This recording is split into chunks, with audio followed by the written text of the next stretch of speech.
شہر مدینہ کے پاس ایک چھوٹے سے گاؤں میں احمد نام کا ایک محنتی کسان رہتا تھا۔ اس کے کھیت چھوٹے تھے، لیکن وہ اپنی پتنی فاطمہ اور 2 بچوں کے ساتھ شکر گزار زندگی بسر کرتا تھا۔ احمد کی سب سے بڑی دولت اس کا ایمان اور اللہ پر اس کا اٹوٹ بھروسہ تھا۔ ایک سال گاؤں میں اچانک سوکھا پڑ گیا۔ کئی مہینوں تک بارش نہ ہوئی اور احمد کی فصلیں سوکھنے لگیں۔ اپنے پریوار کا پیٹ پالنے کے لیے اور اگلی فصل کے بیج خریدنے کے لیے احمد کو اپنے پڑوسی ایک امیر اور سمجھدار تاجر یعنی ویاپاری خالد سے کچھ پیسے قرض لینے پڑے۔ خالد ایک نیک دل انسان تھا جس نے کہا، احمد بھائی، تم اطمینان رکھو، جب تمہاری فصل اچھی ہو جائے تب تم قرض لوٹا دینا، اللہ تمہیں برکت دے۔ احمد نے قرض لے لیا۔ اس نے بڑی محنت سے زمین کو سینچا اور بیج بوئے۔ اب وہ 2 چیزوں کا انتظار کر رہا تھا، اچھی بارش کا اور قرض سے آزادی کا۔ لیکن قرض نے احمد کے دل سے سکون چھین لیا تھا۔ رات کو جب وہ سوتا تو قرض کا بوجھ اس کے سینے پر بھاری پتھر کی طرح محسوس ہوتا۔ وہ نماز میں دعا کرتا، یا اللہ، تو میرے قرض کو ادا کرنے کا کوئی ذریعہ بنا دے اور مجھے حلال روزی سے مالدار کر دے۔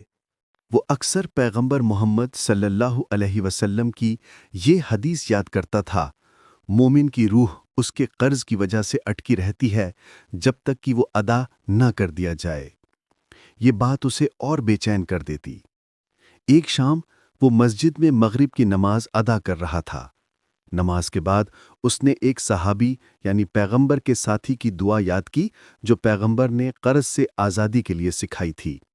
اللہم اکفنی بحلالک عن حرامک واغننی بفضلک عمن سواک۔ اے اللہ، مجھے اپنی حلال روزی کے ساتھ اتنا دے کہ میں تیرے حرام سے دور رہوں، اور اپنے فضل سے مجھے اپنے سوا ہر کسی سے بے نیاز کر دے۔ احمد نے سچے دل سے اس دعا کو روز پڑھنا شروع کر دیا۔ اس کی بے چینی تھوڑی کم ہوئی کیونکہ اب اس نے اپنے معاملے کو اللہ کے حوالے کر دیا تھا۔ وہ جانتا تھا کہ اللہ پر بھروسہ یعنی توکل ہی اصلی سکون ہے۔ کچھ ہفتے بعد اللہ کی رحمت ہوئی، موسم بدلا اور زوردار بارش ہوئی۔ احمد کی محنت رنگ لائی اور اس کی فصل پہلے سے بھی زیادہ ہری بھری ہو گئی۔ جب فصل کٹنے کا وقت آیا تو بازار میں اس کی پیداوار کی اچھی قیمت ملی۔ احمد نے سب سے پہلے تاجر خالد کا قرض ادا کیا۔ اس نے خالد کو قرض کی پوری رقم واپس کی اور اپنی پیداوار میں سے ایک تحفہ بھی دیا۔ خالد نے مسکراتے ہوئے کہا، احمد بھائی، مجھے پتا تھا کہ تم ایک سچے اور ایماندار انسان ہو۔